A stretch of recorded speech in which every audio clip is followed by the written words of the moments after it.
Media நேயர்களுக்கு வணக்கம். நம்மளோட இன்னைக்கு இலங்கையில் இருக்கிற முன்னணி புலனாய்வு ஊடகவியலாளர்களில் தமிழில் இருக்கிற முன்னணி புலனாய்வு ஊடகவியலாளர்களில் முன்னணியில் இருக்கிற ஒருத்தர் தான் நம்மளோட இருக்கிறாரு. அது மட்டும் இல்லாமல் நீதிமன்ற செய்தியாளராகவும் இருக்கிற ஃபசீரனா நம்மளோட இணைஞ்சிருக்கிறாரு. இன்றைக்கி நாங்கள் ரெண்டு பேரும் எதை பற்றி பேச போகிறோம் அப்படின்னா, நாட்டில் அண்மை காலமாக குறிப்பாக கனேமுல்ல சஞ்சீவிட கொலைக்கு பின்னர் இந்த துப்பாக்கி சூட்டு சம்பவங்கள் பற்றின அதிக அளவில் பேசப்படுது. அந்த விடயங்களை பற்றி தான் நாங்கள் இன்றைக்கி பேச போகிறோம். நிரோஷ், நாங்கள் இப்போ நாட்டில் நடக்கிற இந்த துப்பாக்கிச்சூட்டு சம்பவங்கள், கொலை சம்பவங்கள், பாதாள உலக குழுக்களினுடைய நடமாட்டங்கள் தொடர்பாக நிறைய பேசிக்கொண்டிருக்கிறோம். நேற்றைய தினம் கூட கொட்டாஞ்சேனை பகுதியில் ஒரு துப்பாக்கிச்சூட்டு சம்பவம் நடந்தது. அந்த துப்பாக்கிச்சூட்டு சம்பவத்தோட தொடர்புடைய சந்தேக நபர்களை போலீஸார் உடனடியாகவே கைது செய்திருந்தாலும் இரவோடு இரவாக போலீஸார் அவர்களை சுட்டு கொண்டிருந்தார்கள். இவ்வாறான பின்னணியில் நாட்டில் என்ன நடக்குது, உண்மையிலேயே இந்த துப்பாக்கிச்சூட்டு கலாச்சாரம் அதிகரித்திருக்கிறதா என்ற ஒரு கேள்வி எழுந்திருக்கிறது. அதற்கு முன்னர் பமுனுகம போலீஸ் பிரிவுக்குட்பட்ட பகுதியிலே கடற்கரையோரமாக ஒஸ்வெட்டிகோயாவை கடற்கரையோரமாக ஒரு நபரை முழந்தாளிடச் செய்து சுட்டுக்கொலை செய்கின்ற ஒரு காணொளி வெளியாகி இருந்தது. நீர்கொழும்பு பகுதியிலே ஒரு கடைக்குள் நுழைந்து துப்பாக்கிச்சூடு நடத்துவதற்கு முயற்சிக்கிறார்கள். இவ்வாறான சம்பவங்கள் பதிவாகி இருக்கிறது. எனவே அது தொடர்பாக நாங்கள் காலத்தின் கட்டாயம் கண்டிப்பாக பேசியாக வேண்டும். குறிப்பாக கனேமுல்ல சஞ்சீவிட கொலைக்கு பின்னர்னா கொட்டாஞ்சேனையில் இடம்பெற்ற கொலை இதுக்கு முன்னுக்கு நடந்த துப்பாக்கிச்சூட்டு சம்பவங்களை விட கொட்டாஞ்சேனையில் நடந்த துப்பாக்கிச்சூட்டு சம்பவம் எல்லாத்துடைய கவனத்தையும் அதிகமாக ஈர்த்திருக்கு அப்படின்னு சொல்லலாம். அதுக்கு காரணம், கொட்டாஞ்சேனையில் கைது செய்யப்பட்ட, அதாவது கொட்டாஞ்சேனையில் தொலைபேசி விற்பனை செய்கிற கடைக்குள்ளே புகுந்து துப்பாக்கி சூட்டு நடத்திவிட்டு அவங்க தப்பிச்செல்ற ஒரு 10 நிமிடங்களுக்குள்ளேயே அவங்கள போலீஸார் கிராண்ட் பாஸ் பகுதியில் வச்சு கைது செய்கிறாங்க. கைது செய்து அன்றைய இரவுக்குள்ளேயே அவங்க போலீஸாரால் மேற்கொள்ளப்பட்ட துப்பாக்கி பிரயோகத்தில் அவங்களும் உயிரிழக்கிறதா சொல்கிறாங்க. அதுக்கு பின்னரான இந்த சம்பவங்கள் ரொம்பவே சர்ச்சைக்குள்ளதாக மாறி இருக்குது. குறிப்பாக கொட்டாஞ்சேனையில் என்ன நடந்துச்சுன்னு நான் சுருக்கமாக சொல்கிறேன். கொழும்பு கொட்டாஞ்சேனை தொலைபேசியில் விற்பனை செய்கிற வர்த்தக நிலையத்தோட உரிமையாளரை இலக்கு வைத்து நேற்றிரவு துப்பாக்கி பிரயோகம் மேற்கொள்ளப்பட்டிருந்துச்சு. மோட்டார் சைக்கிளில் வந்திருந்த 2 பேர் 2 பேரில் ஒருத்தர் கடைக்குள்ளே போய் T56 ரக துப்பாக்கியை பயன்படுத்தி அவரை கொலை செய்கிறாரு. கொலை செய்துட்டு தப்பிச் செல்ல முயற்சிக்கும் போது சுமார் 10 நிமிடங்களுக்குள்ளேயே அவரை போலீஸார் மடக்கி பிடிக்கிறாங்க. அந்த வீடியோ கூட வைரலாகி இருந்துச்சு. அவரை எல்லாம் பார்த்துருப்பீங்க. கை கால்கள்லாம் கயிறில் கட்டி, அது போலீஸார் தான் கயிறில் கட்டியிருக்காங்க அப்படின்னு சொல்லி போலீஸ் ஊடகப்பிரிவு அறிவித்திருக்கிறது. இந்த சம்பவத்துக்கு பின்னர் அவங்க கைது செய்யப்பட்டதுக்கு பிறகு அவர்களிடம் இருக்கிற ஆயுதங்களை காட்டுவதற்காக அல்லது ஆயுதங்களை பறிமுதல் செய்வதற்காக இல்லை, அவங்கள்ட்ட ஆயுதம் இருக்கிறதா தகவல் வருது. தகவல் வந்த பிறகு அவங்கள மட்டக்குழி காக்கைத்தீவுக்கு அழைத்து செல்கிறாங்க. அழைத்து செல்லும்போது அங்கிருந்த கொட்டாஞ்சேனை போலீஸ் நிலைய பொறுப்பதிகாரியிட கைத்துப்பாக்கியை சந்தேக நபர்கள் படிக்கிறதுக்கு முயற்சிக்கிறதா போலீஸார் சொல்கிறாங்க. இது இந்த குழப்ப நிலையில் போலீஸார் தங்களோட உயிர்களை பாதுகாக்கணும்னு சொல்லி ஒருத்தர் அங்கே இருக்கிற போலீஸ் அதிகாரி சந்தேக நபர் 2வரையும் துப்பாக்கியால் சுடுறாரு. பின்னர் அவங்க கொழும்பு தேசிய வைத்தியசாலையில் அனுமதிக்கப்படுறாங்க. பிறகு வழமை போல் அவங்க உயிரிழந்துடுறாங்க. ஆனால் இது ஒரு சினிமா பாணி. தமிழ் படங்களில் நம்ம இந்த மாதிரி நிறைய விஷயங்களை பார்த்துருக்கோம். இது என்ன நடக்குது நிரோஷ்? இது உண்மையில் ஒரு பெரிய பிரச்சனை. இலங்கையில் பாதாள உலக குழுக்கள்னு சொல்லி கைது செய்யப்படுறவங்க ஆயுதம் காண்பிப்பதற்காக, இல்லாத ஆயுதங்களை மீட்பதற்காக அழைத்து செல்கிறாங்க அப்படிங்கிற பேரில் அழைத்து செல்லப்பட்டு கொலை செய்யப்படுகிற ஒரு போக்கு நாங்கள் அவதானிக்கின்றோம். எனக்கு தெரிந்த மட்டில் இப்படி ஆயுதங்களை காட்டுறதுக்கு அழைத்து செல்லப்பட்ட எவருமே உயிரோடு திரும்பியதாக நான் காணவில்லை. அது ஒரு முக்கியமான விஷயம், நான் சொல்ல வேண்டிய விஷயம். கொட்டாஞ்சேனை சம்பவத்தை பொறுத்தவரையில் நிரோஷ், நேற்று இரவு, அதாவது துப்பாக்கிச்சூடு நடந்து ஒரு 10 நிமிடங்களுக்குள்ளே அரெஸ்ட் பண்ணிடுறாங்க. 2 பேரையும் அரெஸ்ட் பண்ணுறாங்க. ஒரு குடவத்த பகுதியில் வச்சு கிராண்ட் பாஸ் போலீஸ் நிலைய பகுதி அதுக்கு பின்னால் கிராண்ட் பாஸ் கொட்டாஞ்சேனை, இந்த 2 போலீஸ் நிலைய போலீஸ் பொறுப்பதிகாரிகளும் இணைஞ்சு தான் இந்த விசாரணைகளை முன்னெடுக்கிறாங்க. விசாரணைகளில் போலீஸ் தரப்பு சொல்கிற விஷயம், இவங்க ஆயுதங்களை மறைச்சி வச்சிருக்கிற இடம் தொடர்பாக தான் நாங்கள் அழைச்சி சென்றோம் அப்படிங்கிற ஒரு விஷயத்த சொல்கிறாங்க. உண்மையிலே நான் இந்த நேரத்தில் ஒரு உயர் நீதிமன்றத்தில் ஒரு வழக்கு தீர்ப்பு இந்த நேரத்தில் சுட்டி காட்டினோம். SCFR 398 2008 என்ற ஒரு வழக்கு தீர்ப்பு. நாங்கள் சொல்லுவோம் முகமது ரிஷாட் ஃபாத்திமா சர்மிளா வெர்சஸ் KWA நிஷாந்த் என்ற வழக்கு. இது கம்பெனி தெரு போலீஸ் நிலையத்தால் கைது செய்யப்பட்ட ஒரு நபர் போலீஸ் பொறுப்பு அதிகாரிகளினுடைய காவலில் இருக்கும்போது கொலை செய்யப்பட்ட சம்பவத்தை மையப்படுத்தி தாக்கல் செய்யப்பட்ட ஒரு வழக்கு. புவனே கலுவிகாரே உயர்நீதிமன்ற நீதியரசர் வழங்கிய தீர்ப்பு இருக்கிறது. 2023 பிப்ரவரி மாதம் 3ஆம் தேதி இந்த வழக்கு தீர்ப்பு அளிக்கப்பட்டிருந்தது. இந்த வழக்கு தீர்ப்பில் இந்த வழக்கு தீர்ப்பு வழங்கப்படுகின்ற பொழுது ஒரு முக்கியமான விஷயம் நடந்தது. ஓகே, ஒரு நிமிஷம். நீங்கள் நீதிமன்றத்தில் இருந்தீங்களா? ஓகே. இந்த வழக்கு தீர்ப்பு அளிக்கின்ற பொழுது ஒரு முக்கியமான விஷயம் நடந்தது. என்னென்னா, உயர் நீதிமன்ற நீதியரசர் புவனே கலுவிகார உள்ளிட்ட குழுவினர் என்ன செஞ்சாங்கன்னா, போலீஸ் மா அதிபருக்கு ஒரு விசேட கட்டளை இட்டாங்க. அப்போ CD விக்ரமரத்ன போலீஸ் மா அதிபராக இருந்தார். அவருக்கு ஒரு முக்கியமான ஒரு கட்டளையை பிறப்பித்தார். இனிமேல் ஆயுதம் காண்பிப்பதற்காக நீங்கள் யாரையாவது கூட்டிகிட்டு போகிறதா இருந்தால் எப்படி அவரை ஹேண்டில் பண்ண போகிறீங்க அப்படிங்கிறது ஒரு கைட்லைனை நீங்கள் எங்களுக்கு தயாரித்து தாங்க. அந்த கைட்லைனை தந்ததுக்கு பிறகு நாங்கள் சொல்கிறோம் இதை அனுமதிக்க முடியுமா முடியாதான்னு சொல்கிறோம். நாங்கள் கைட்லைன் தர மாட்டோம், நீங்கள் உங்களுக்கு எப்படி வேலை செய்யலாம்ன்ற ஒரு கைட்லைனை முதல்ல தாங்க, அதுக்கப்புறம் நாங்கள் பேசலாம்னு சொல்லி ஒரு உத்தரவை கொடுக்குறாரு. அதுக்கு பின்னால் 2023 ஏப்ரல் மாதம் இந்த கைட்லைனை சட்டமா அதிபர் திணைக்களத்தினுடைய மேலதிக சொலிசிட்டர் ஜெனரல் நெரின் புள்ளையோடு நீதிமன்றத்துக்கு வர CD விக்ரமரத்ன அப்போ போலீஸ் மா அதிபர் அவர் சமர்ப்பிக்கிறார் உயர் நீதிமன்றத்தில். அப்போ அந்த கைட்லைனை உயர் நீதிமன்றம் அனுமதிக்குது. அதில் என்ன சொல்கிறாங்கன்னு சொன்னால், அந்த கைட்லைன் நிறைய விஷயம் இருக்குது. ஆயுதம் காண்பிப்பதற்காக இருக்கலாம், அல்லது வேறு தேவைகளுக்காக இருக்கலாம், கைது செய்யப்படுகின்றவர் ஒரு பாதாள உலக சந்தேக நபராக இருக்கலாம், அல்லது பயங்கரவாத சந்தேக நபராக கூட இருக்கலாம். அவர் எப்படி ஹேண்டில் பண்ணணும், அவருக்கு ஒரு வாகனத்தில் நீங்கள் அவரை கூட்டி போகிறீங்கன்னு சொன்னால் அவர் வாகனத்தில் எந்த இடத்துல இருக்கணும், அவரோட கையில் எப்படி நீங்கள் இந்த விலங்கிடணும், அதோட நிறைய விஷயங்கள் அதில் இருக்குது. அதில் ஒரு முக்கியமான விஷயம், இந்த எல்லா செயற்பாடுகள் நீங்கள் போலீஸ் நிலையத்துக்கு வெளியே ஒரு ஆளை அழைச்சி செல்கிறதா இருந்தால் அந்த அவ்வளோ விஷயங்களும் முழுமையாக வீடியோ ஆதாரமாக பதியப்பட வேண்டும் அப்படிங்கிற ஒரு விஷயம் இருக்கிறது அந்த கைட்லைனில். அப்போ அந்த கைட்லைனை உயர் நீதிமன்றம் அங்கீகரித்து சொல்லுது எல்லா போலீஸ் நிலையங்களுக்கு அனுப்புங்க, இதை கண்டிப்பாக நீங்கள் ஃபாலோ பண்ணணும் அப்படிங்கிற ஒரு கட்டளையை அவங்க பிறப்பிக்கிறாங்க. ஆனால் அதுக்கு பிறகு நாங்கள் 2023 ஏப்ரல் மாதத்துக்கு பிறகு நிறைய பேர் இப்படி இந்த கொலை செய்யப்பட்டிருக்கிறாங்க. ஆயுதம் காண்பிப்பதற்காக அழைத்து செல்லப்பட்டு நிறைய பேர் கொலை செய்யப்பட்டிருக்காங்க. இந்த வரலாறை பார்க்கின்ற பொழுது உயர் நீதிமன்றத்தால் அங்கீகரிக்கப்பட்ட, அதுவும் போலீஸ் மா அதிபரே தயாரித்த கைட்லைனை கூட போலீஸ் திணைக்களம் பின்பற்றுகிறதா அப்படிங்கிற கேள்வி எழுந்திருக்கிறது. இன்றைய தினம் காலையில் ஒரு ஊடகவியலாளர் சந்திப்பு இருந்தது. அப்போ இந்த கைட்லைன் சம்மந்தமாக நாங்கள் கேள்வி எழுப்பினோம். இந்த கைட்லைன் நீங்கள் ஃபாலோ பண்ணினீங்களா, இந்த கொட்டாஞ்சேனை சம்பவம் சம்மந்தமாக இந்த கைட்லைனை நீங்கள் ஃபாலோ பண்ணியிருக்கீங்களான்னு சொல்லி. அப்போ போலீஸ் மா அதிபர் சொன்ன பதில், இந்த கைட்லைனை சரியாக ஃபாலோ பண்ணியிருக்காங்களா இல்லையா அப்படிங்கிறது சம்மந்தமாக நாங்கள் ஆராயிரோம், விசாரிக்கிறோம்னு சொல்லி. ஏன்னா நாங்கள் சொல்கிறோம், இது வீடியோ ஆதாரமாக இருந்தால் உண்மையிலேயே போலீஸார் தற்காப்புக்காக அந்த துப்பாக்கிச் சூட்டை நடத்தினாங்களா, அப்படி இல்லைன்னு சொன்னா வேறு காரணங்கள், கொலை செய்யும் நோக்கோடு அதை செய்தாங்களாங்கிறதுக்கு அந்த வீடியோ ஆதாரமாக பயன்படுத்த முடியும். குறிப்பாக நீங்கள் நிரோஷ், நீங்கள் நிறைய கேசஸ் பார்த்துருப்பீங்க.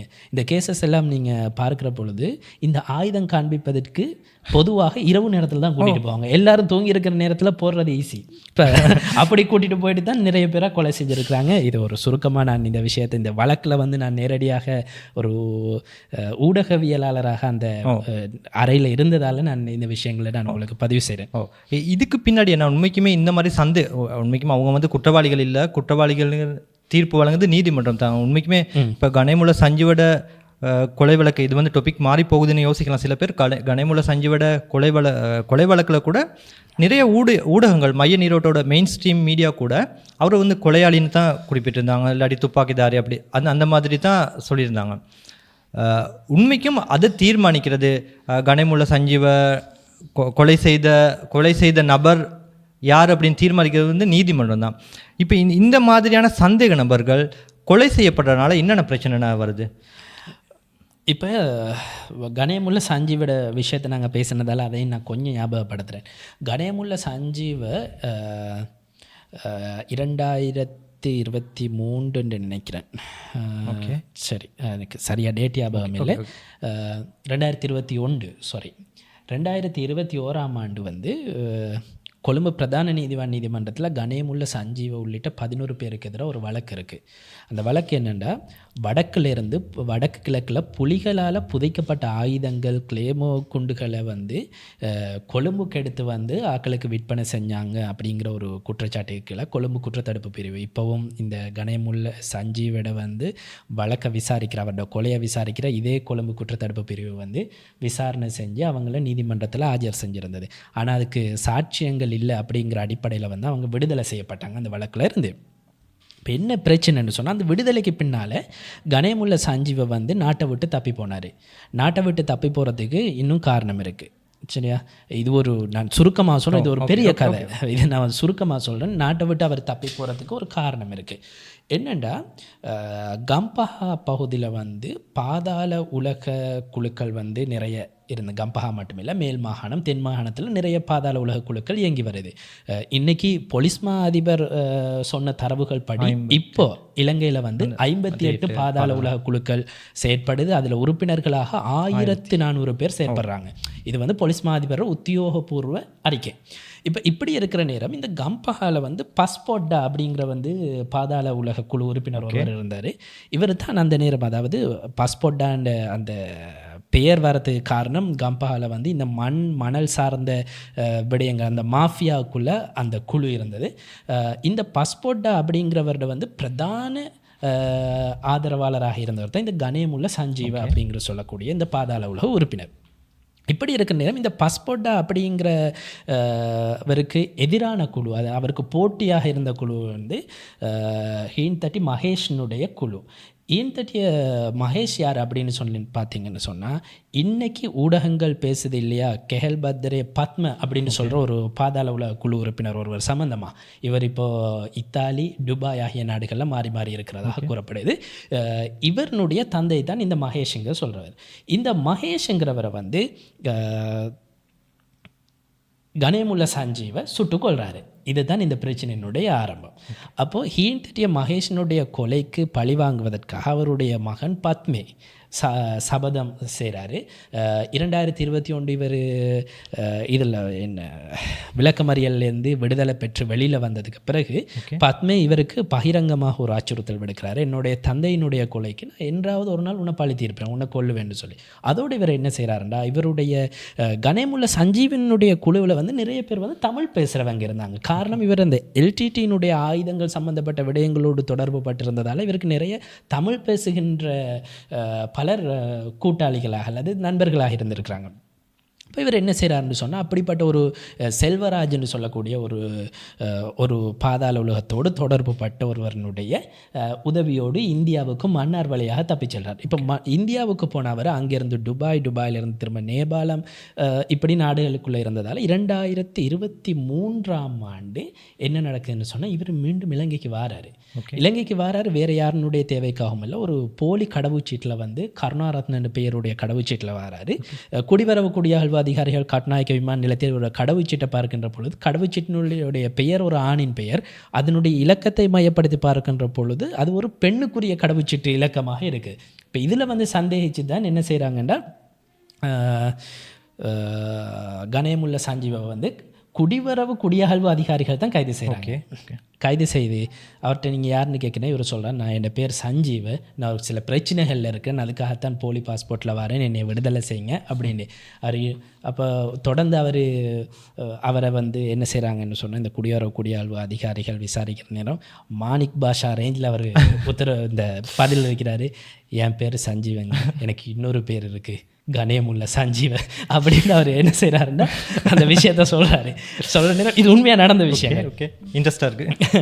அதுக்கு பிறகு இந்த குடிவரவு குடியாழ்வு அதிகாரிகள் வந்து இவரை கைது செய்து போலீஸார்கிட்ட ஒப்படைக்கிறாங்க. போலீஸார்கிட்ட ஒப்படைக்கப்பட்ட அப்போது போலீஸ் மா அதிபராக இருந்த தேசபந்து தேனக்கும் என்ன செய்கிறாங்க, இவரை கம்பஹா மாவட்டம் வீரக்குள்ள அப்படிங்கிற சொல்லக்கூடிய அந்த போலீஸ் நிலையத்தில் வந்து தடுத்து வச்சு விசாரணைகளை முன்னெடுக்கிறதுக்கு உத்தரவிடுறாரு.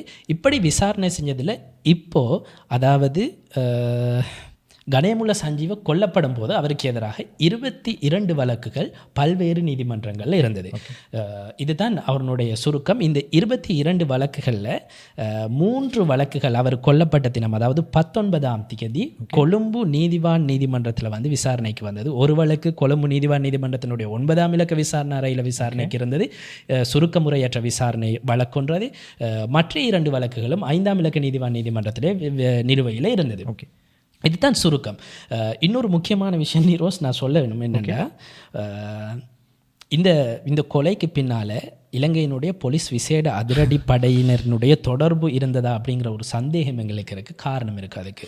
ஏன்னா கொல்லப்படுவதற்கு 2 வாரங்களுக்கு முன்னர் போலீஸாருக்கு, குறிப்பாக போலீஸ் விசேட அதிரடி படையில் இருக்குது, இந்த பாதாள உலகம் சம்பந்தப்பட்ட விடயங்களை ஆராய்கின்ற ஒரு உளவுத்துறை இருக்கிறது.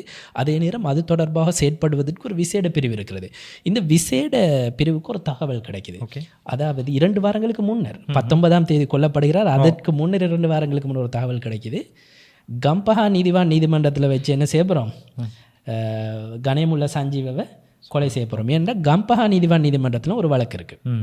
அந்த வழக்குக்கு அழைத்து வரப்போ நீதிமன்றத்துக்குள்ளே வைத்து கொலை செய்கிறது தான் பிளான். இந்த பிளானை போலீஸார் தெரிஞ்சு கொண்டதுக்கு பின்னால் பதில் போலீஸ் மாதிபர் பிரியாந்த வீரசூரிய என்ற தினம் ஊடகவியலாளர் சந்திப்பிலும் அது தொடர்பாக கேட்டபோது அதனை ஒப்புக்கொண்டார். அப்படி ஒன்று நடந்தது என்று சொன்னார். அவர் என்ன செய்கிறாருன்னு சொன்னால், கம்பஹா சிரேஷ்ட போலீஸ் அத்தியட்சர் எஸ்எஸ்பிக்கு சொல்கிறாரு, இது சம்மந்தமாக நீங்கள் நீதிவானுக்கு சொல்லுங்கள், இதனுடைய முழு கண்ட்ரோலை நீங்கள் எடுங்க, இது சம்மந்தமாக செக்யூரிட்டியை டைட் பண்ணுங்கன்னு சொல்லி. அப்போது எஸ்எஸ்பி போயிட்டு கம்பஹா நீதிவான் நீதிமன்றத்தில் வந்து இந்த விஷயங்கள் எல்லாம் சொல்லி நீதிவானை சந்தித்து சொன்னதுக்கு பிறகு நீதிவான் சொல்கிறார், அவர் ப்ரொடியூஸ் பண்ணாதீங்க, நாங்கள் ஸ்கைப்பில் அவரை பார்த்து அவருக்குரிய ஆர்டர்ஸை கொடுக்குறோம்னு சொல்லி அவரை கொண்டு வர விடாமல் கட்டளையை பிறப்பிச்சு ஸ்கைப் ஊடாக வந்து இது பண்ணுறாங்க, பார்த்து. ஆனால் 19ஆம் தேதி இதில் நடந்தது வந்து இன்னொரு விஷயம். 9ஆம் இலக்க நீதிவான் நீதிமன்றத்தில் வந்து ஒரு சுருக்க முறையற்ற சாட்சி விசாரணை இருக்குது. கண்டிப்பாக சுருக்க முறையற்ற சாட்சி விசாரணையின் போது சந்தேக நபர்களை வந்து நீதிமன்றத்தில் நேரடியாக ஆஜர் பண்ணணும். அப்போ அதற்கு அமையத்தான் அவரை வந்து கொழும்பு நீதிவான் நீதிமன்றத்துக்கு அழைச்சி வராங்க. அழைச்சி வந்தால் அன்றைய தினம் கொழும்பு 9ஆம் இலக்க நீதிவான் நீதிமன்றத்தினுடைய நீதிபதியாக இருந்த பண்டார இலங்கசிங்க விடுமுறையில் செல்கிறாரு. அந்த வழக்குகள் 2ஆம் இலக்க நீதிவான் நீதிமன்றத்தில் விசாரணைக்கு அழைக்கப்படுது. 2ஆம் இலக்க நீதிவான் நீதிமன்றத்தில் விசாரணைக்கு அழைக்கப்படுகின்ற வழக்கு மதிய நேரத்திலே விசாரணைக்கு எடுக்கப்பட இருப்பதால் காலை நேரத்தில் 5ஆம் இலக்க நீதிவான் நீதிமன்றத்தில் 2 வழக்குகள் இருக்குது. அந்த 2 வழக்குகளும் கணேமுல்ல சஞ்சீவுக்கு எதிரான வழக்கு. அவர் அந்த 2 வழக்குகளும் விசாரணைக்கு வருகிறது. அந்த 2 வழக்குகளிலும் அவரை நேரடியாக ஆஜர்படுத்த தேவையில்லை, ஆனால் ஸ்கைப் ஊடாக ஆஜர் செய்ய வேண்டும். இப்போது வந்து இவங்க 2 பேரையும் இந்த கணேமுல்ல சஞ்சீவை வந்து கொழும்புக்கு அழைச்சிட்டு வந்தாச்சு தானே, திரும்ப எதுக்கு ஸ்கைப் ஊடாக அவரை நீதிவான் கிட்ட காட்டணும்? அப்போ நேரடியாக வந்து 5ஆம் இலக்க நீதிவான் நீதிமன்றத்தில் இவங்க ஆஜர் செய்கிறாங்க. ஆஜர் செய்யப்பட்ட போது அந்த வழக்கு விசாரணை முடிஞ்சு அவர் இறங்க பார்க்குறாரு. பார் டேபிள் அப்படி இல்லைன்னு சொன்னால் அந்த சட்டத்தரணிகள் உட்கார்ந்து இருக்கக்கூடிய அந்த மேசையில் உட்கார்ந்து இருக்கக்கூடிய ஒருவர் எழுந்து வந்து ரிவால்வரை எடுத்து அப்படியே கிட்ட போயிட்டு நெஞ்சுக்கிட்ட வச்சு அழுத்தி அவரை கொன்னுட்டு வெளியில் பாயிறாரு. வெளியில் பாயிற நேரம் கணேமுல்ல சஞ்சீவனுடைய பாதுகாப்புக்காக வந்த எஸ்டிஎஃப் அதிகாரிகள் இருக்கிறாங்க நீதிமன்ற அறையினுடைய வாயிலுக்கு வெளியே. சாதாரணமாக நீதிமன்ற அறைக்குள்ளே வந்து ஆயுதம் தரித்த போலீஸார் இருக்க மாட்டாங்க. இது வந்து ஒரு கலாச்சாரம், இது வந்து மாற்ற முடியாது. ஆனால் நீதிபதிக்கு பாதுகாப்பாக இருப்பாங்க. நீதிபதியினுடைய பாதுகாப்புக்காக மட்டும் அவரது மெய் பாதுகாவலர் மட்டும் ஆயுதத்தோடு இருப்பார். இதுதான் வழமையான முறைமை. இப்போ என்ன செய்கிறாங்கன்னு சொன்னால், வெளியில் பாஞ்சத்தோட சுடுறாங்க. எஸ்டிஎஃப் அதிகாரிகள் இருக்கிறாங்க, அவர்கிட்ட சுட்டுட்டு வெளியில் பாரு அவர் சொல்கிறார், அந்த உள்ளுக்கு சுடுறாங்க. அந்த உள்ளுக்கு சுடுறாங்கன்னு சொன்னதோட எஸ்டிஎஃப் அதிகாரிகள் என்ன செய்கிறாங்கன்னா உள்ளுக்கு போகிறாங்க. உள்ளுக்கு போகிறதோட பார்க்குறாங்க கணேமுல்ல சஞ்சீவா அந்த பிரதிவாதி கூண்டிலேயே வந்து விழுந்து கிடக்கிறாரு. அவரை தூக்கிட்டு போகிறதுக்கு கொஞ்சம் நேரம் எடுக்குது. அந்த அதுவும் சர்ச்சையாகி இருக்குது. அது ஏன் உடனடியாக அவரை எடுத்து செல்லவில்லை அப்படிங்கிற பிரச்சனையில் நோக்கி இது சம்பந்தப்பட்ட விரிவான விசாரணைகள் வந்து சிசிடி அப்படின்னா கொழும்பு குற்றத்தடுப்பு பிரிவு வந்து ஆரம்பிச்சிருக்கு. கொழும்பு குற்றத்தடுப்பு பிரிவினுடைய பணிப்பாளர் இந்திக லோகஹெட்டி எஸ்எஸ்பி அவரின் கீழே தான் இந்த விசாரணைகள் முழுமையாக இடம்பெற்று கொண்டிருக்கு. எனவே அது தொடர்பான விசாரணைகள் இப்போது நடந்து கொண்டிருக்கு. உண்மையிலேயே இவர் எப்படி எதற்காக நீதிவான் விடுமுறையில் இருக்கின்ற பொழுது இவர் ஏன் அழைச்சி வந்தாங்க அப்படின்றலாம் வந்து ஒரு முழுமையான விசாரணை நடக்குது. எனவே நாங்கள் அந்த விசாரணைக்கு வந்து கால அவகாசம் வழங்க வேண்டும். குறிப்பாக சொல்லுவாங்க இல்லையா, தாமதம் அடையும் நீதியும் மறுக்கப்படும் நீதியும் ஒன்றுன்னு சொல்லுவாங்க. அதே நேரம் நீதியை வந்து அவசரப்படுத்துறதும் அல்லது ஒரு அவசரப்படுத்துறதும் வந்து ஒரு பிழையான ஒரு ஜட்மெண்ட்டை நோக்கி நகரக்கூடியதாக இருக்கும். எனவே நாங்கள் அது தொடர்பாக வந்து கொஞ்சம் பொறுமை காக்கவும் வேணும், அவர்களுக்கு விசாரணை செய்வதற்கான அவகாசமும் கொடுக்க வேணும். இப்போ இந்த விசாரணையில் நடந்த சில விஷயங்களை நான் சொல்லி முடிச்சிடுறேன். இல்லை சொல்லுங்கள், இன்ட்ரெஸ்டாக இருக்குது. அப்போ என்ன நடக்குதுன்னு சொன்னால், இந்த துப்பாக்கிச் சூட்டுக்கு பிறகு சிசிடிவி கொழும்பு பிரதான நீதிமன்ற வளாகத்தில் இருக்கக்கூடிய சிசிடிவி எல்லாம் பார்க்கின்ற பொழுது துப்பாக்கிச் சூட்டுக்கு சட்டத்தரணி போன்று வேடம் அணிந்த ஒருவர் வாரதும், அவருக்கு உதவியாக இன்னும் ஒரு சட்டத்தரணி வேடத்தில் இருக்கிற ஒரு பெண்ணையும் அடையாளம் காண்றாங்க, துப்பாக்கிதாரியும் அடையாளம் காண்றாங்க, அவருக்கு உதவியாக வந்தவரையும் அடையாளம் காண்றாங்க. இது சம்பந்தமாக மேலதிக விசாரணைகளை செய்கின்ற பொழுது அன்றைய தினம் போலீஸ் மா அதிபர் என்னுடைய உத்தரவுக்கு அமைய முழுமையான போலீஸ் திணைக்களமும் இந்த கேஸ் சம்பந்தமாக, இந்த கொலை சம்பந்தமான விசாரணைகளுக்கு பூரண ஒத்துழைப்பு வழங்குறாங்க. இப்போ என்ன நடக்குதுன்னு சொன்னால், சிசிடிவி, போலீஸ் மோப்பனாய், இதெல்லாம் வச்சு போலீஸ் திணைக்களம் துப்பாக்கிதாரி துப்பாக்கி பிரயோகத்தின் பின்னர் எந்த திசையில் போனாங்க அப்படிங்கிறத ஆராயிறாங்க. சிசிடிவி அதுக்காக பல்வேறு சிசிடிவி காணொலிகள் அவங்க பயன்படுத்தியிருக்கிறாங்க. இப்படி பார்த்தபோது துப்பாக்கிச் சூட்டுக்கு பின்னால் இவங்க நீதிமன்றத்துக்கு வெளியில் 2 பேரும் வராங்க, துப்பாக்கிதாரியும் அந்த பெண்ணும் வராங்க. வந்ததுக்கு பிறகு ஒரு ட்ரைசோலை ஏறி அவங்களுடைய அந்த பயணப்பாதையை பார்க்கின்ற பொழுது நுகைகுடைக்கு போகிறாங்க. நுகைகுடை போய் ஆடைகளை மாற்றிக்கொண்டு திரும்ப என்ன செய்கிறாங்க, இன்னொரு ட்ரைஷோவில் அவங்க நீர்குழம்பு நோக்கி போகிறாங்க. இதுதான் போலீஸார் இந்த சிசிடிவி மற்ற அடையாளங்கள் வச்சு கண்டுபிடிச்ச விஷயங்கள். இதில் தொலைபேசி கோபுர தகவல்களை மையப்படுத்தியும் இந்த 2 பேருடைய டிஜிட்டல் உபகரணங்களுடைய அசைவினையை போலீஸார் கண்டுபிடிக்கிறாங்க. சிஐடி இதற்கு ஒத்துழைப்பு வழங்குது. அப்போ இதெல்லாம் வச்சு இவங்க குறுகிய நேரத்தில் மிகப்பெரிய ஒரு இன்வெஸ்டிகேஷன் இது. இப்போ இந்த குறுகிய நேரத்தில் நடந்த இந்த இன்வெஸ்டிகேஷனில் இப்படியே இன்வெஸ்டிகேஷன் போகின்ற பொழுது ஒரு தகவலும் கிடைக்கிது போலீஸாருக்கு. அந்த தகவல் எல்லாத்தையும் வைத்து இன்வெஸ்டிகேஷன் செஞ்சுட்டு போகிற நேரம் அதிரடிப்படையினுடைய போலீஸ் விசேட அதிரடிப்படையினுடைய கட்டளை தளபதி பிரதி போலீஸ் மாதிபர் சமந்த டி சில்வா அவர் என்ன செய்கிறாருன்னா, புத்தளம் அதிரடிப்படையினுடைய பொறுப்பு அதிகாரி புஷ்பகுமார்ங்கிறவருக்கு ஒரு தகவலை கொடுக்குறாரு. இப்போதைக்குள்ள விசாரணை தகவல் படி கொலையாளி புத்தளம் நோக்கி கொண்டிருக்கு, எனவே அது தொடர்பான நடவடிக்கை எடுங்கண்டு. இப்போ உடனே அவங்க என்ன செய்கிறாங்கன்னா, புத்தளம் அதிரடிப்படை முகாமில் இருந்து ஒரு குழு போயிட்டு பாலாவி பகுதியில் ஒரு திடீர் சோதனை சாவடி ஒன்று போடுறாங்க. போட்டு ஒரு வேகமாக வந்த ஒரு கேடிஹெச் வேனை நிப்பாட்டி விசாரிக்கின்ற பொழுது அதில் இருந்த நபர் சொல்கிறாரு, எஸ், அவர் உடனே எடுத்து காட்டுறாரு ஒரு லாயர் ஐடென்டி கார்டு, நான் ஒரு லாயர் தான், அதில் கொடிக்கார என்ற சர்நேமில் தான் அந்த ஐடென்டி கார்டு இருக்குது. அதுக்கு பிறகு அதை பார்த்ததுக்கு பிறகு அவர் சொன்ன, நான் இத்தாலியிலேருந்து வரேன், கல்பிட்டிக்கு போகிறேன் அப்படிங்கிற விஷயத்தை அவங்க சொல்கிறாங்க. போலீஸாருக்கு அவரோட பேச்சில் நம்பிக்கை இல்லை. அதுக்கு பிறகு வேணை சோதனை செய்கிறாங்க. சோதனை செஞ்சப்போ அதிலிருந்து ஒரு வெளிநாட்டு தயாரிப்பு கைக்குண்டு ஒன்று கிடைக்கிது. அதுக்கு பிறகு தொடர்ந்து விசாரணை செய்கிறப்போ தான் தெரிய வருது, இவர் தான் துப்பாக்கிதாரி புதுக்கடை நீதிமன்றத்தில் சுட்டுக்கிட்டு இப்போ வராரு, கல்பிட்டி ஊடாக இந்தியாவுக்கு தப்பி போகிறது பிளானாக இருக்கலாம் அப்படின்ட்டு. அதுக்கப்புறம் அவங்கள சிசிடிக்கு அவங்கள கையளிக்கிறாங்க. சிசிடி அது சம்பந்தமான விசாரணைகளை செய்கிறப்போ 150 லட்சம் ரூபாய் ஒப்பந்த அடிப்படையில் இந்த கொலை நடந்திருக்குன்னு சொல்லியும், செவ்வந்தி அப்படின்ற இவரோடு இருந்த பெண் செவ்வந்தி அப்படிங்கிற பெண் அப்படிங்கிறதையும் அடையாளம் காண்றாங்க. செவ்வந்தியை தேடுறாங்க. இவர் சொல்கிறாரு, செவ்வந்தி நானும் ஒன்றா கொழும்புலேருந்து வந்தோம், வார நேரம் அவன் நீர்கொழும்புலையே கட்டுநாயக்க பகுதியில் இறங்கிட்டு அதுக்கு பிறகு நான் தனியாக தான் வந்தேன் அப்படிங்கிற விஷயத்த சொல்கிறேன். இன்று வரைக்கும் செவ்வந்தியை கைது செய்ய முடியல. செவ்வந்தி நேற்றிரவு கைது செய்தாங்க. இல்லை, அது செவ்வந்தி இல்லை, அது இன்னொரு பெண். அந்த போலீஸ் அது இன்னொரு பெண். செவ்வந்தியை இதுவரையில் கைது செய்ய முடியலை. அதுக்கு பிறகு இந்த விசாரணைகளை செய்கிறப்போ தெரிய வருது, 18ஆம் தேதி, அதாவது துப்பாக்கிச் சூட்டு நடத்துறதுக்கு நீதிமன்றத்துக்குள்ள துப்பாக்கிச் சூட்டு நடத்த முதல் நாள் இந்த துப்பாக்கிதாரியும் செவ்வந்திங்கிற பெண்ணும் சாதாரண உடையில் நீதிமன்றத்துக்கு சென்று உளவு பார்த்துருக்குறாங்க. அந்த உளவு பார்த்ததுக்கு பின்னால் தான் இவங்க தங்கி இருந்திருக்கிறாங்க கடுவலை பகுதியில் ஒரு என்ன சொல்கிறது ஹோட்டல் ரூமில். அப்போ அந்த ஹோட்டல் ரூமையும் சர்ச் பண்ணப்போ சில தடயங்கள் கிடைச்சிருக்கு. உண்மையிலே இந்த துப்பாக்கியை உள்ளுக்கு எடுத்துகிட்டு போன மெத்தட் பழைய மெத்தட். சாதாரணமாக நாங்கள் தமிழ் படங்களில் பார்த்துருப்போம். இந்த புத்தகத்துக்குள்ளே துப்பாக்கி மாதிரி அப்படியே தோண்டி எடுத்து அதுக்குள்ளே துப்பாக்கியை வச்சு கொண்டு போகிற மெத்தட். இந்த குற்றவியல் நடவடிக்கை சட்டக்கோவை உண்டு நாங்கள் சொல்கிற அதில் ஒரிஜினல் இல்லை, அது ஒரிஜினலில் பியோ குற்றவியல் நடைமுறை சட்டக்கோவையில் அதில் இன்னொரு வேர்ஷன் இருக்குது. சில வழக்கு தீர்ப்புகள் எல்லாம் உள்ளடக்கி ஒரு விரிவான ஒரு சட்டக்கோவை ஒன்று இருக்குது. அந்த சட்டக்கோவை புத்தகத்தினுடைய 2வது பாகத்தை தான் இப்படி எடுத்து கொண்டு உள்ளுக்கு போய் இந்த நாட்களில் வந்து அந்த புத்தகத்துக்கு டிமாண்ட் எங்கேயும் வாங்குறதுக்கு இல்லை அந்த புத்தகம். அப்படிப்பட்ட நிலையில் அந்த புத்தகம் எப்படி கிடைச்சதுங்கிறது ஒரு பிரச்சனை. அதை வந்து லாயர்ஸ் கன்சல்டன்ட் ரூமில் இருந்து தான் போலீஸார் மீட்டிருந்தாங்க. அதுக்கு பின்னால் அதோட 2 பக்கம் இவங்க தங்கி இருந்த கடுவலை ஹோட்டலில் இருந்து வந்து கிடைக்கப்பட்டிருக்கு. மேலதிக விசாரணைகள் முன்னெடுக்கப்படுது. நீதிமன்றத்தில் இருந்து இது வரைக்கும் நான் நினைக்கிறேன் 5 பேர் கைது செய்யப்பட்டிருக்கிறாங்க. கடுவலை ஹோட்டல்லேருந்து நீதிமன்றத்துக்கு அழைத்து வந்த சாரதி, அந்த கார் 2மே கைது செய்யப்பட்டிருக்கு. அதே நேரம் புத்தளத்துக்கு அழைச்சி சென்ற சாரதி கைது செய்யப்பட்டிருக்கிறாரு. பிரதான துப்பாக்கிதாரி என்று அறியப்படுகின்ற கொமாண்டோ சமிந்தன்னு தான் அவங்கள சொல்கிறாங்க. மஹரகம பகுதியை சேர்ந்த 27 வயதானவர். இராணுவத்தின் கொமாண்டோ படைப்பிரிவில் வந்து 3வது கொமாண்டோ படைப்பிரிவில் வந்து சிறிது காலம் சேவையாற்றிருக்கிறாரு. 27 வயசு. அதுக்கு பிறகு அவர் படையை விட்டு தப்பி வந்து மஹரகம பகுதியில் முச்சக்கர வண்டி சாரதியாக இருந்திருக்கிறாரு.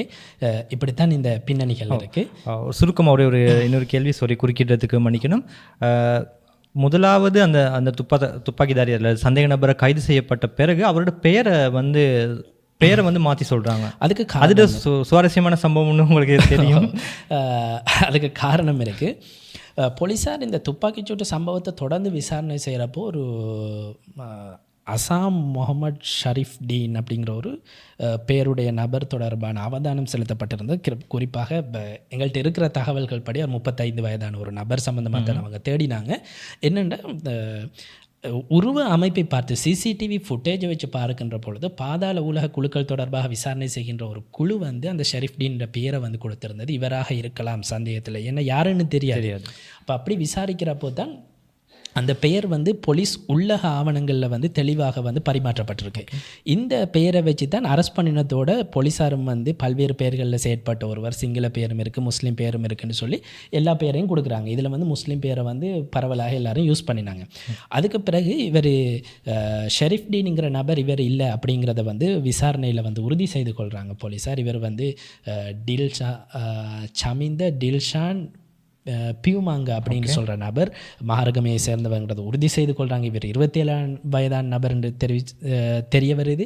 அதுக்கு பிறகு அடுத்த நாள் ஷெரீஃப் டீன் அப்படிங்கிறவரோட குடும்ப உறுப்பினர்கள் வந்து கொழும்பு பிரதான நீதிமன்றத்தில் ஒரு நகர்த்தல் பத்திரத்தை தாக்கல் செய்திருந்தாங்க. இந்த போலீஸாரினுடைய நடவடிக்கை காரணமாக, அப்படி இல்லைன்னு சொன்னால் கைது செய்யப்பட்டவர் ஷெரீஃப் டீன் என்ற ஒரு பெயரை உடையவர் என்று சொல்லி சொன்னதன் காரணமாக அந்த குடும்பத்துக்கு பெரிய பாதிப்பு ஏற்படுத்திருக்கு. எனவே அது தொடர்பாக நடவடிக்கை வேணும் என்று சொல்லி ஒரு நகர்த்தல் பத்திரம் ஊடாக சொல்கிறாங்க கொழும்பு பிரதான நீதிவானுக்கு. கொழும்பு பிரதான நீதிவான் அது தொடர்பாக சொல்கிறார். அந்த நேரம் முதல் தகவல் அறிக்கை, அதாவது பிரதான சம்பவத்தினுடைய கனேமுல்ல சஞ்சீவ சுட்டுக் கொல்லப்பட்ட சம்பவத்தினுடைய பி அறிக்கை, முதல் தகவல் அறிக்கை நீதிமன்றத்தில் தாக்கல் செய்யப்பட்டிருக்கல. அப்போது நீதிவான் சொல்கிறார், அந்த அறிக்கை தாக்கல் செய்யப்பட்ட பின்னர் மீண்டும் நீங்கள் இந்த கோரிக்கையை முன்வைங்க, அப்போ நான் பார்க்குறேன்னு சொல்லி நீதிவான் சொல்கிறார். இப்போது உள்ள தகவல்களின்படி 5 பேர் கைது செய்யப்படுறாங்க. ஒருவர் துப்பாக்கிதாரி, மற்ற 2 சாரதிகள் இருக்கிறாங்க. ஒருவர் நீர்கொழும்பிலிருந்து புத்தளத்துக்கு அழைத்து சென்றவர், இன்னொருவர் தாக்குதலுக்கு முன்னர் கடுவலையிலிருந்து கொழும்புக்கு அழைத்து வந்தவர். மற்ற இன்னொரு நபரை கைது செய்தாங்க. நீர்கொழும்பு போலீஸ் நிலையத்தினுடைய குற்றவியல் பிரிவில் நீதிமன்ற நடவடிக்கைகள் சார்பாக கலந்து கொள்கின்ற ஒரு கான்ஸ்டபிள். இந்த கான்ஸ்டபிள் வாரியபுல பாதனிய பகுதியை சேர்ந்தவர், இளம் கான்ஸ்டபிள், 25 வயதுடைய ஒரு நபர். இவனுடைய தொலைபேசி தரவுகளை பார்க்கின்ற பொழுது அந்த செவ்வந்தி என்று இப்போது தேடப்படுகின்ற அந்த பெண் இருக்கிறாங்க இல்லையா, அந்த பெண்ணோடு இவர் அடிக்கடி தொலைபேசியில் வந்து தாக்குதலுக்கு, அந்த கொலைக்கு முன்னரும் கொலைக்கு பின்னரும் கதைச்சிருக்கிற விஷயம் தெரிய வருது. அந்த சந்தேகத்தில் கைது செய்கிறாங்க. கைது செய்யறதுக்கு பின்னால் இவருடைய தொலைபேசியை பரீட்சித்த போது நிறைய ஃபோட்டோஸ் வந்து இவர் டிலீட் பண்ணியிருக்கிறார். அதை வந்து ரீப்ரொடக்ட் பண்ணி பார்க்கின்ற பொழுது அதில் வந்து கொலைக்கு பயன்படுத்தப்பட்ட ரிவால்வரினுடைய புகைப்படம், அதேபோல் செவ்வந்தியோடு இவங்க 2 பேரும் ஒன்றா இருக்கிற புகைப்படம் உள்ளிட்ட நிறைய விஷயங்கள் கிடைக்குது. எனவே அந்த சந்தேகத்தின், அதாவது தாக்குதலோடு தொடர்புபட்ட ஒருவருக்கு அடைக்கலம் கொடுத்தது இல்லைன்னா அவரோடு தொடர்பில் இருந்த குற்றச்சாட்டில் தான் அந்த போலீஸ் கான்ஸ்டபிளை கைது செய்து நீதிமன்றத்தில் ஆஜர்படுத்தி 7ஆம் தேதி வரையில் விளக்கமறியலில் வச்சிருக்கிறாங்க. அதே நேரம் நேற்று மாலை மஹரகம போலீஸார் துப்பாக்கிதாரியினுடைய காதலி அப்படின்னு சொல்லப்படக்கூடிய ஒரு பெண்ணை ஒரு யுவதியை கைது செய்திருக்கிறாங்க. கைது செய்து சிசிடியிடம் ஒப்படைத்திருக்கிறாங்க. அவரிடமும் விசாரணைகள் நடந்து கொண்டிருக்கு. அதன்படி பார்க்கின்ற பொழுது இதுவரையில் 5 பேர் கைது செய்யப்பட்டிருக்காங்க. இன்னும் சிலரை தேடிக்கொண்டிருக்காங்க. குறிப்பாக கடுவலையில் வந்து அந்த ரூமில் இவங்க துப்பாக்கிதாரியும் அதனோடு தொடர்புபட்ட பெண்ணும் தங்கி இருந்த போது 18ஆம் தேதி காரில் வந்த ஒருவர் ஒரு பார்சல் கொடுத்துருக்குறாங்க. அந்த பார்சலில் தான் துப்பாக்கியை மறைச்சு செல்றதுக்கான அந்த குற்றவியல் நடைமுறை சட்டக்கோவையினுடைய புத்தகம், சட்டத்தரணி உடை எல்லாம் இருந்திருக்குன்னு சொல்லி போலீஸ் விசாரணையில் தெரிய வந்திருக்கு. எனவே அந்த நபர் யார் அப்படிங்கிற கோணத்திலையும் வந்து விசாரணைகள் நடக்குது. எனவே இந்த விசாரணைகள் தொடர்ந்து முன்னெடுக்கப்படுது. குறிப்பாக இலங்கையில் வந்து இந்த பாதாள உலக விடயங்களுக்கும் வந்து அரசியல்வாதிகளுக்கு நிறைய தொடர்பு இருக்குது. இன்றைய ஊடகவியலாளர் சந்திப்பில் கூட போலீஸ் மா அதிபர், பாதுகாப்பு செயலாளர், பொதுமக்கள் பாதுகாப்பு செயலாளர் இந்த 3 பேரும் இந்த விஷயத்தை ஏற்றுக்கொண்டாங்க. இது சம்பந்தமாக விசாரணைகள் நடந்து கொண்டு இருக்கு. ஓகே, மறுபடியும் கொட்டாஞ்சனை துப்பாக்கிச்சூட்டு சம்பவத்துக்கே வருவோம். கைது செய்யப்படுற சந்தேக நபர்கள் இப்படி போலீஸாரால் படுகொலை செய்யப்படுறதுனால என்னென்ன அதுக்கு பின்னாடி நடக்கும்? உண்மைக்குமே அவங்ககிட்ட இருந்து நிறைய விஷயங்கள் அந்த சம்பந்தப்பட்ட சந்தேக நபருக்கு உதவிய போலீஸ் அதிகாரிகள், புலனாய்வு அதிகாரிகள், அரசியல்வாதிகள், அவர்களுக்கு பின்னால் இருந்த பலரை பற்றியான தகவல்கள் அதோட மறைந்து போயிடுது, இல்லாமல் அழிக்கப்படுது. அதுதான் உண்மையில் வந்து துப்பாக்கிதாரிகளையோ இல்லாட்டி சந்தேக நபர்களையோ கைது செய்கின்ற பொழுது முறையான விசாரணைகளை செய்தால் தான் அதனுடைய பின்னணி, அதனுடைய ஆழம் எல்லாத்தையும் கண்டுபிடிச்சி முறையான சட்ட நடவடிக்கைகளுக்கு செல்லலாம். முதல்ல தகவலை எடுக்கக்கூடிய முதல் நபரையே நாங்கள் கொண்டுட்டோம்னா அதுக்கு பின்னால் இருக்கிற விஷயங்கள் வந்து வெளியில் வராது. பொதுவாக இதனுடைய பின்னணியில் இருக்கிறது இது தான். நாங்கள் காலாகாலமாக இந்த விஷயங்களை நாங்கள் பார்த்துருக்கிறோம். 2024ஆம் ஆண்டு மட்டும் இலங்கையில் வந்து 75 துப்பாக்கிச்சூட்டு சம்பவங்கள் பதிவாகி இருக்கு. அது இல்லாமல் துப்பாக்கிச்சூடு மற்றும் இந்த கத்தியால் வெட்டி குத்தி கொலை செய்கிற இந்த பாதாள உலக சம்பவங்கள்னு சொல்லி 93 சம்பவங்கள் 2024ஆம் ஆண்டு பதிவாகி இருக்கு. இந்த வருடம் ஆரம்பித்து இந்த 2 மாதத்துக்குள்ள இந்த 2 மாதத்துக்குள்ளே இலங்கையில் வந்து 17 துப்பாக்கிச்சூட்டு சம்பவங்கள் பதிவாகி இருக்குது. அதே நேரம் வந்து 5 இந்த கத்தியால் கூறி ஆயுதங்களால் குத்தி கொலை செய்கிற சம்பவங்கள் வந்து 5. இது எல்லாம் வந்து இந்த பாதாள உலகத்தோடு தொடர்பு பட்ட சம்பவங்கள். அப்போ இப்படி 3 போலீஸ் கொலைகளும், போலீஸ் காவலில் இருந்த இந்த கொட்டாஞ்சனி சம்பவத்தோட 3 கொலைகள் நடைபெற்றுக்குதுன்னா நாங்கள் இந்த போலீஸ் சம்பவத்தை இல்லாமல் நான் சொல்கிறேன் நேரடியாக நடந்த இந்த துப்பாக்கிச்சூட்டு சம்பவங்கள். அதன் பின்னர் இடம்பெற்ற விசாரணைகளில் வந்து போலீஸ் மாதிபர் சொல்கிறார் 17 சம்பவங்கள் சம்மந்தமாக நாங்கள் வந்து விசாரணைகளை நிறைவு செஞ்சுருக்கோம்னு சொல்லி. அது எந்தளவு தூரம் உறுதியானதுன்னு சொல்லி தெரியலை. இதே நேரம் நிறைய ஆயுதங்களை கைப்பற்றி இருக்கிறாங்க. 13 T56, அதே நேரம் ரிவால்வர் 21, அப்படி நிறைய ஆயுதங்கள் கைப்பற்றப்பட்டிருக்கு. இப்போ இந்த விஷயம் எல்லாம் வச்சு பார்க்கின்ற பொழுது உண்மையில் இலங்கையில் வந்து என்ன நடக்குது அப்படிங்கிற ஒரு பிரச்சனை இருக்குது. நிரோஸ், இதுக்கு ஒரு முக்கியமான காரணம் இருக்குது. கொரோனா காலத்தில் ஒரு இன்வெஸ்டிகேஷன் ஒன்று ஆரம்பமாச்சு குற்றப்புலனாய்வு திணைக்களத்தால். சரியா? அந்த விசாரணையில் வந்து ஆயுதங்கள் சம்மந்தப்பட்ட விசாரணை.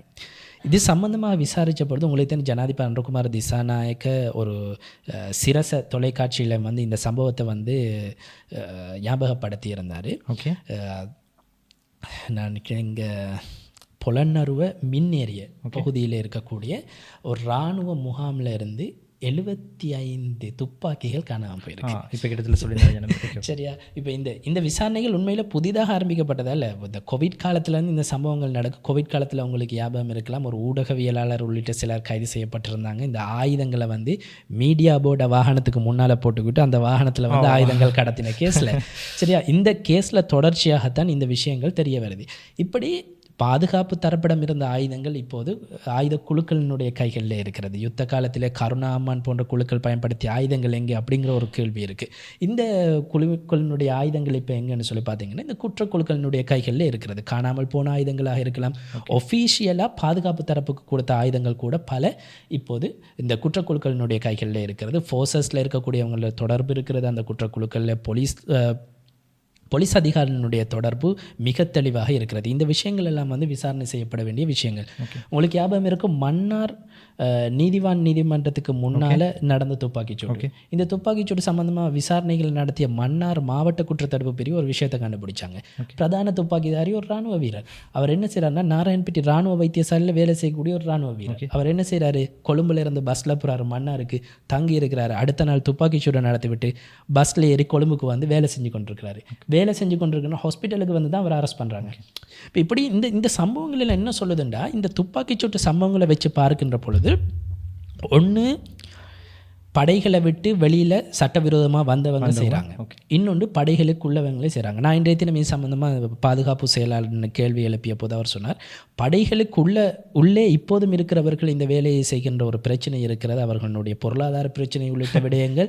அதே நேரம் அவர்கள் இந்த போதைப் பொருளுக்கு அடிமையாக இருக்கக்கூடிய தன்மைகளால் இவ்வாறான சம்பவங்கள் இடம்பெறுகிறது அப்படிங்கிறத வந்து நாங்கள் ஐடென்டிஃபை பண்ணியிருக்கிறோம், அதுக்குரிய தீர்வுகளை நாங்கள் வழங்குவோம்னு சொல்லி. அதே நேரம் படைகளை விட்டு சட்டவிரோதமாக வெளியே இருக்கக்கூடியவர்கள் தொடர்பாகவும் அவர்களை கைது செய்கிறதுக்குரிய நடவடிக்கை எடுத்திருக்கிறோம் அப்படின்னு சொல்லி அவர் ஒரு பதிலை கொடுத்திருந்தார். இதில் நிரோஷ், நான் பார்க்குற ஒரு முக்கியமான விஷயம் இருக்குது. யுத்தம் எந்த ஒரு யுத்தமாக இருக்கலாம், அது எந்த நாட்டிலையாக இருக்கலாம். யுத்தம்ங்கிறது வந்து ஒருவரை கொல்றதுக்காக நடத்தப்படுற ஒரு விஷயம். அங்கே வந்து பேச்சுவார்த்தையோ இல்லை சிநேகபூர்வமான உறவோ இல்லை, யாராக இருந்தாலும் ஒருவரை கொல்றதுக்காக நடத்தப்படுறது. இப்போ தமிழீழ விடுதலை புலிகளுக்கும் இந்த இலங்கையினுடைய ஆயுதப்படைக்கு நடந்த இந்த யுத்தம், இலங்கை அரசாங்கத்துக்கு நடந்த யுத்தத்தில் வந்து 2009 இந்த யுத்தம் நிறைவுக்கு வருது.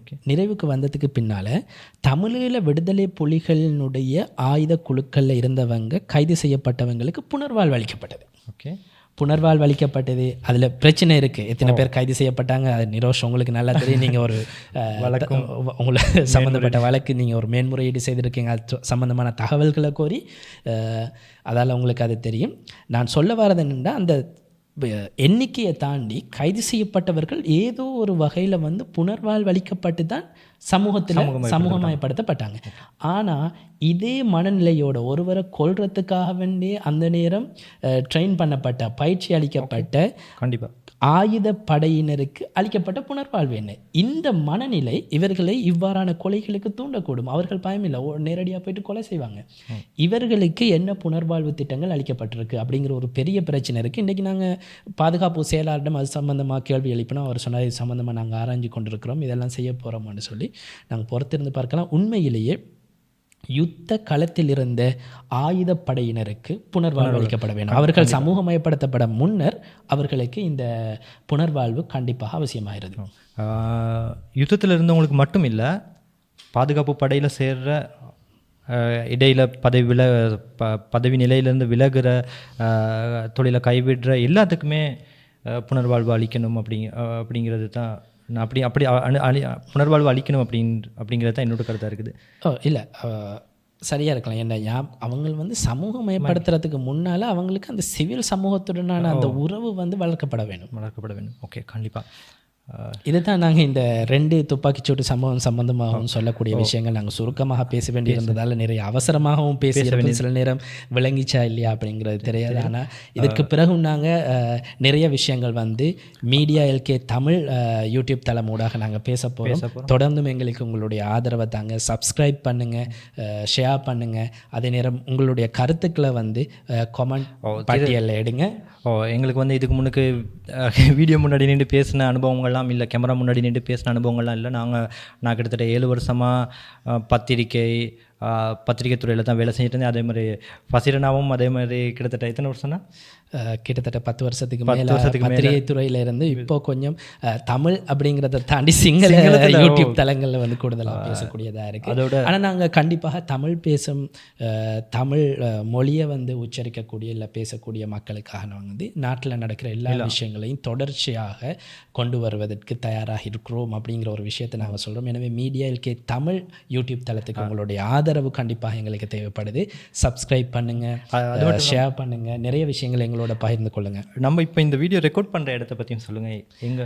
கண்டிப்பாக எங்களுக்கு இந்த வீடியோவை நாங்கள் இந்த ரெக்கார்ட் பண்ணுறது வந்து நியூஸ் 19 அப்படின்னு சொல்லக்கூடிய சிங்கள மொழி மூலமாக இயங்குகின்ற ஒரு தளத்தில், ஒரு ஆஃபீஸில் தான் நாங்கள் இந்த விடயங்களை வந்து ரெக்கார்ட் பண்ணுறோம். அதுக்கான முழு ஆதரவும் எங்களுக்கு தந்திருக்கிறாங்க.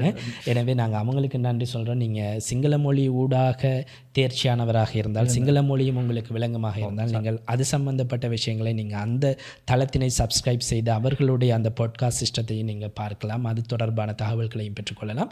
உங்களுக்கு ஏதாவது ஒரு சம்பவம் தொடர்பாக அறியக்கூடியதாக இருக்குமா இருந்தால், தகவல் தெரியுமாக இருந்தால் அதனையும் எங்களுக்கு அறியப்படுத்துங்க. நாங்கள் அது தொடர்பாக மேலதிக விடயங்களை தேடி உங்களை நாங்கள் தெளிவுபடுத்துறதுக்கு தயாராக இருக்கிறோம்.